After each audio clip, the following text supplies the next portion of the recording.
Peace and greetings, you guys. It is Naya Thrice here from Tarot Roots, and this is going to be a series that I call Reasons and Seasons, which is where I'm going to talk about different decks for different purposes, whether it be for a particular reason or a particular season. Pretty straightforward, right? So this video specifically is going to be talking about decks with keywords. So there are many people that maybe have a hard time getting started with just the traditional imagery, or may not have the luxury of being able to reference a book when the time comes, but they want to learn tarot. So what I've done is I've pulled some of the decks that I own. By all means, this is not an exhaustive list of decks that are out there, but these are just some of the decks that I have that actually have keywords, which in many cases, just like oracle cards, help to trigger an intuitive hit. So without further ado, I'm going to just jump right into it. So the first, and this is in no order, by the way. So the first deck that I have here is the Wildwood Tarot. And this one is by Mark Ryan, John Matthews, with the illustrations done by Will Worthington. This deck is actually it has really good keywords. If I can bring that closer so you guys can see. All right. So this has keywords in it, although if you're looking for like the traditional names of the suits, you're not quite getting that here. But the messages and the meanings are like all the people cards in this deck. All the court cards in this deck are represented by animals. So you're not getting quote unquote people cards unquote. And so working with that earth energy is there. If you're somebody who likes to work with the wheel of the year, this deck is really good about that. It kind of places the cards on the year and kind of explains what's going on in this particular deck. So, and of course every card I'm pulling now, the major arcana cards do not have keywords, but they do have different change in the names of the major cards. So like this is the Ancestor, and traditional Rider-Waite, this would be the Hierophant. The Archer here, what is that? Yeah, like I said, it deviates. It's kind of its own system, but it still gives really good readings nonetheless. But if you're somebody who is triggered by keywords and then look, and then the imagery, this might be a good deck for you. So I just wanted to go ahead and start there. And like I said, this comes with a pretty good size companion book. It's a companion book, and then like when you get to the inside here, there's actually here's the the wheel of the year, and it kind of breaks down what's going on with the different cards. So you could almost make like a mandala out of it, which is really cool. All right, the next deck that I'm gonna show, which I guess is also deviates from the traditional imagery, let's just say traditional imagery, is the Voyager Tarot. Now the Voyager Tarot is a very interesting deck. This one is done by James Wanless, PhD. This deck has been around for a very long time. This little white book is actually pretty chunky, so it's not too much information. You can fit it in your pocket if you did. But here are the cards. That's the backs of them. Yeah, that's the backs of them. And when you start looking at the images here, you see it's kind of there's a lot going on in these cards. when you're looking at the image, but the keywords are there nonetheless. Like, this is the Hermit. So there's kind of the same thing going on with the major arcana cards. There's no keywords on the major arcana cards, so you have to study those. Some of the names deviate, but it's good. But here, and some of the names change. So this is like, what is this one? The man of worlds. But on the top, there's a keyword, and then at the bottom, it tells you what the people card is. And then as you start looking at the imagery very closely, you just kind of pick and choose what's calling to you, and you make your own associations based on those, you know, those objects or that symbolism. So this deck is very good for speaking out loud and trying to read out loud, because that's kind of how you make those associations. Here we have trust for the Six of Wands. And so again, this one is kind of its own thing. It's not completely off kilter. Gives really good messages. But some people are not attracted to the artwork, which I understand, but this is about keywords. So this deck does come with keywords. Five of Worlds, here we have setback.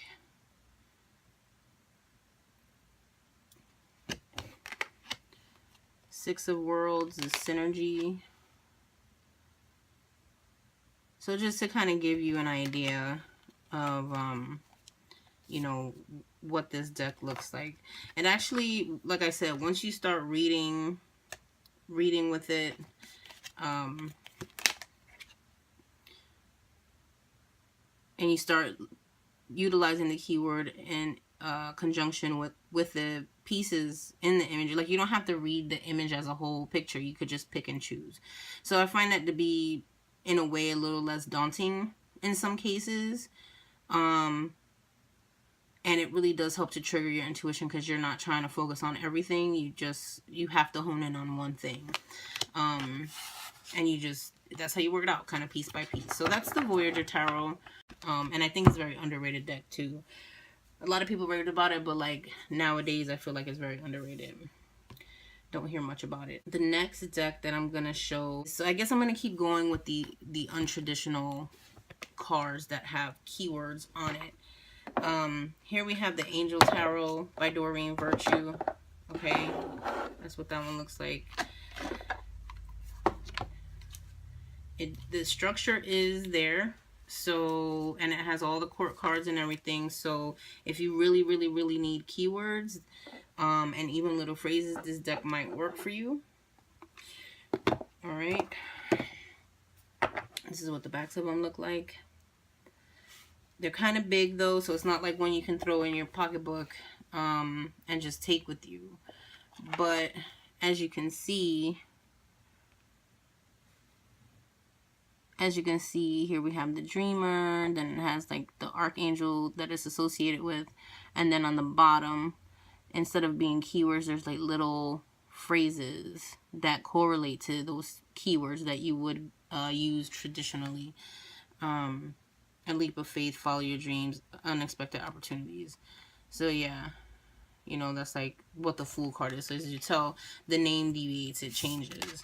The Magician, it says, you are ready, you have the resources or ability to manifest them, life is magical. So this one, I don't particularly look at the image for any, to tell me much. This one is mostly either my associations to the cards that I already know, or the utilization of the keywords. But if you are a beginner, this could help you make associations with the number, the name of the card, and the meanings of the name of the cards. So I just wanted to kind of show you that. Also with this deck, here, as you can see, it's color coded. So all of your major arcana cards are like this purple color. All of your wands or your fire suit are red. And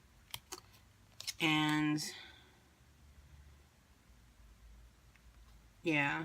I mean, you could make some associations in some of the artwork, but I wouldn't rely too heavily on that. That's just my personal take on it, because it's a little bit, it's so different.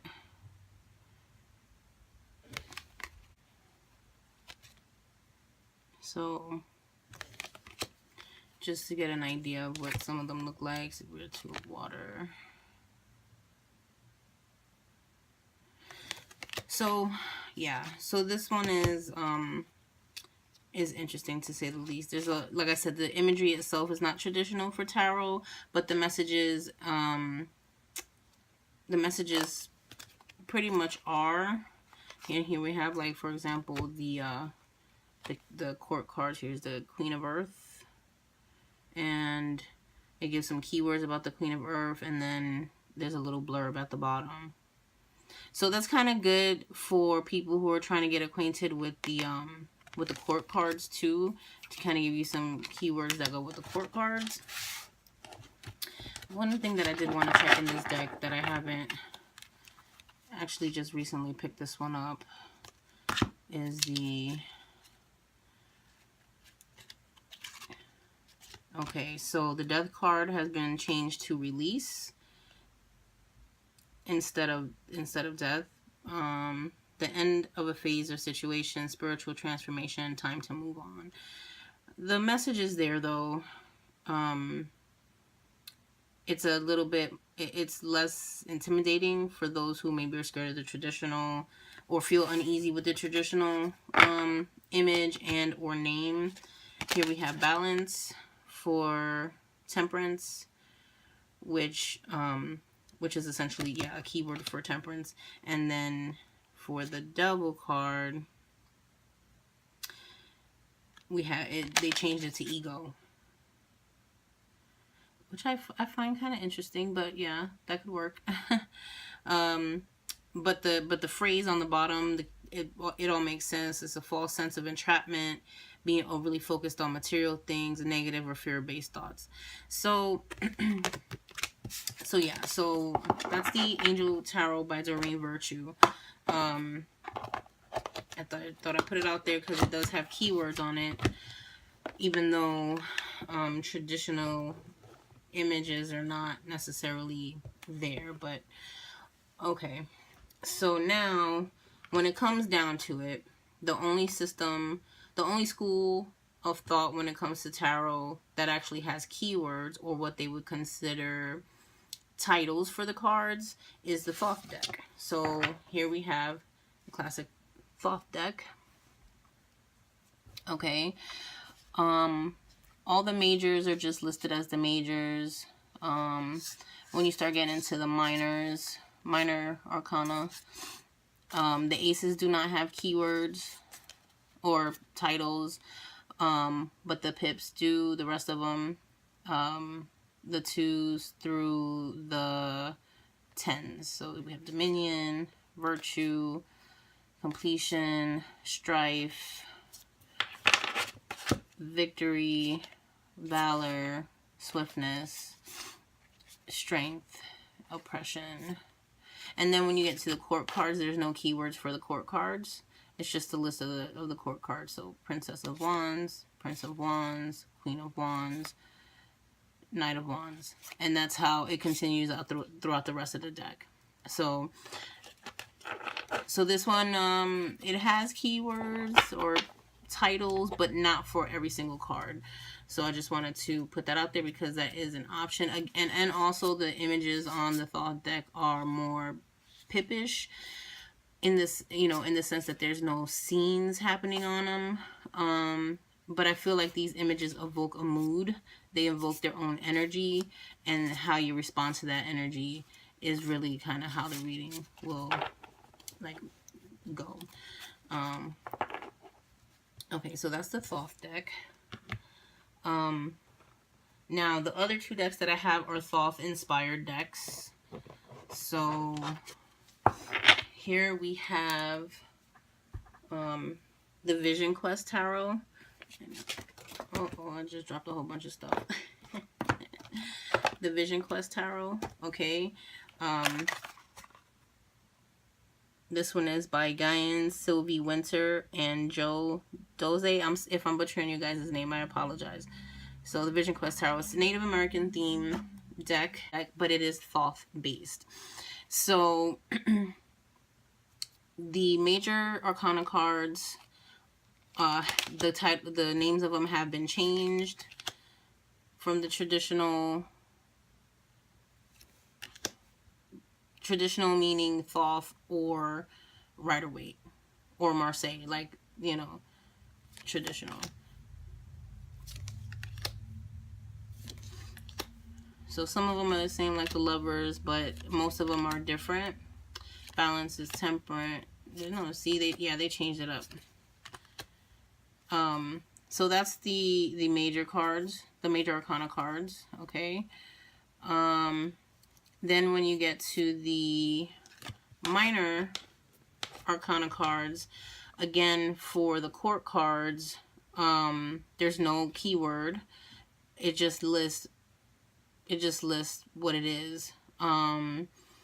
Also, they changed the structure from, you know, prince, princess, queen, and knight, to father, mother, son, and daughter for the hierarchy of the court cards.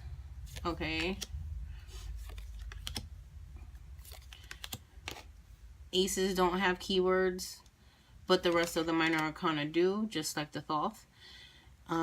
So here we have the Two of Fire with Will, Three of Fire, Integrity. And so this has its own feel to it, but it is very closely related to the Thoth deck. I feel like this Five of Fire, the image is more correlates to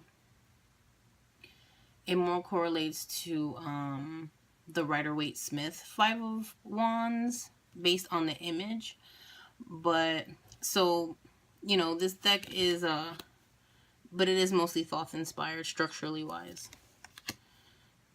Okay, Seven of Fire, and I'll just flip through the wands and get you through it. Okay. So, and the same, you know, the thing follows throughout the rest of the deck. So, but it's really bright compared to with all this white borders and stuff. It's much more brighter than the Thoth deck, which some people are turned off because it kind of feels heavy. The Thoth deck feels heavy. I just think that it's deep. So, not that it feels heavy. It evokes deep emotions in people. So, other deck that is Thoth inspired is the Tabula Mundi. Also the Rosetta Tarot, which I actually have one headed my way finally. But the Tabula Mundi, this one is done by M.M. Moline. She wrote the companion book. And so for the Tabula Mundi now, so for the major arcana cards, okay, we have the traditional name of the card listed. Of course, there's astrological glyphs and the Hebrew glyphs on there as well. Okay.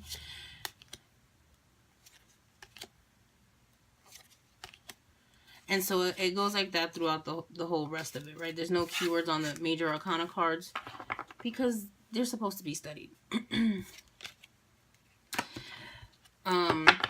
But when you get to the minor cards, that's where you kind of get to see what these keywords are. So in this deck, the Ace of Wands, there's actually a keyword, which is root to the powers of fire. I think that's, you know, most decks don't actually have that keyword there for the aces, but it's good that it's there. So Two of Wands, again, you have the title, or should I say the titles. Here we have Dominion, and you can clearly see the astrological correspondences to the card, which I appreciate very much. Again, imagery-wise, it's kind of like the mood, the feel, if you understand, you know. But if you need the keyword or the title is there for you. So I'll just go through the wands. Oh God, I'm sorry. We'll just go through the wands here.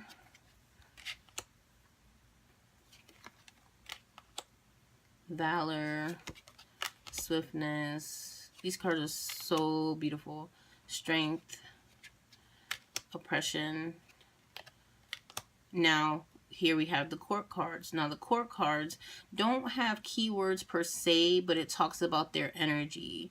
And so here for the Knight of Wands, it's fire of fire. Queen of Wands is water of fire. Prince is air of fire. And this even can correlate back over to the Rider-Waite, this air of fire for the, you know, for the prince correlates to the knight in the Rider-Waite tradition. When you are talking about the hierarchy, the order from highest to lowest, I guess, is in this order. So it's really nice correspondence to have on your card to remember what energies are you pulling up, what energies do these people bring for you. So if you study your elements, you can kind of gauge that. So I think that that's really beautiful. And then it continues on the same way throughout the rest of the deck. So so that is the Tabula Mundi, and here is how you spell it in case you're curious or you're interested. Okay. She does have a companion book that goes with this, and it's really good. It's really good. It doesn't, well, yeah, you have to buy it separate. You have to buy it separate, but it comes with it. It's really, really good.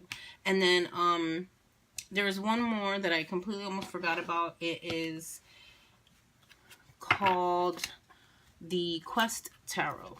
Okay, so that's what the backs of them look like. And this deck also comes with a companion book.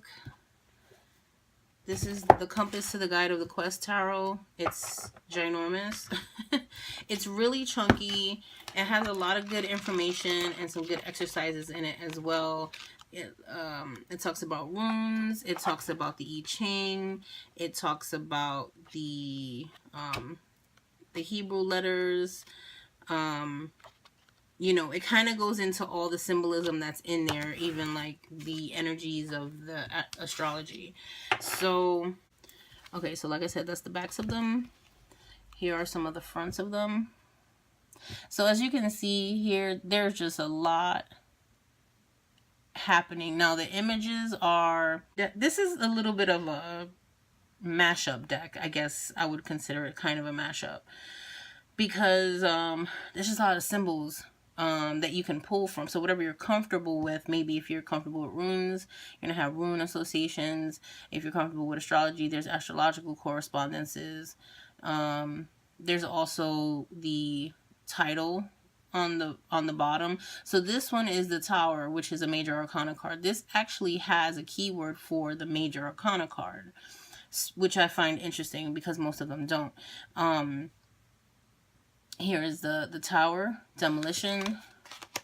Here we have the Father of Stones, and it says Guardian. So the court cards also have a keyword on there. Now in this case, they chose, all right, for those of you who are also interested in decks that can give you yes or no answers, there's a spread in here or in the book on how to use that. The way that that's figured out is through these little symbols here that have these little swords on top, and they face different directions and stuff. So I'm not going to get into it here, but I just wanted you to kind of know that. Here for the Ace of Swords, this actually has a keyword for the aces as well. This one says cognition. Okay. So I've heard there's a little clock here. I think this has to do with timing. I know that's really hard to see. I might have to do a separate review for this deck to kind of really get close up and personal with it. Again, the imagery is more about the figures, not necessarily having any particular race or ethnicity. So they almost look like androids or robots, you know, like metallicized. So it does that. But here we have the astrological correspondence to Aquarius, which represents the star card. And then on the bottom here, it says hope as the keyword. So this deck, I'm not well versed in runes, but if anybody knows what that is, it probably correlates to the star card or the messages for the star card. But it's kind of good because I can make these associations in my head by using this deck as well. So I'll just show you a few more. So the moon here is, you know, the keyword they have is dreams. And Pisces is associated with Pisces. So this deck, sorry that this one is not in order. But I think you got everything that you need. And then like on the top here, this one actually has a hexagram for the I Ching. And if you look very closely, like this is the moon in Libra. Like in that little top corner there. It tells you, you know, what deacon and stuff like that it's in. Two of Swords, it says peace. So now out of all of these cards, any of them could work for you. Okay, I feel like it's a matter of finding what you're figuring out what you're looking for, what resonates for you. I'm just gonna keep flicking through some of these while I talk. It's about figuring out what works for you, what you think you might feel comfortable with. And if you really if you're just starting off and you're really having a hard time, pick one that you think you're going to be able to work with and stick with that one. Stick with that one because for a while, maybe do something like dedicate a month to it and work with that, because you become familiar with it. You'll be comfortable. You'll become more comfortable with the messages that you're getting, and you won't feel very overwhelmed. If I tried to use all these cards right now, I would probably, especially using the keyword trying to use a keyword as a crutch, it could be kind of crippling in a sense, right? Because the whole point of tarot as a tool is to spark your intuition. It's to spark parts of your subconscious and bring them to the surface, and give them light. So you don't want to stifle yourself, but at the same time, I also realize that we all learn differently. And so if keywords are going to help jumpstart that for you, by all means, go for it. That's why I figured I'd make this video. Okay. But as you start getting very comfortable with it, then try picking up a deck that doesn't have those correspondences. And that's when you'd be able to apply that previous knowledge, and move forward with. But everybody's triggered differently too. Words, for me, can trigger a different side of my intuition than images can. But it doesn't hurt to have one or two of them that really, that you really, really vibe with. I guess, so these are all actual full tarot decks these are all full tarot decks that have keywords on them. Many oracle decks have keywords on them. I'm just going to save that for another video because we are at 30 minutes. So I hope you guys enjoyed this video and I hope you found it helpful. If you like it, subscribe. Thanks very much. Peace and blessings.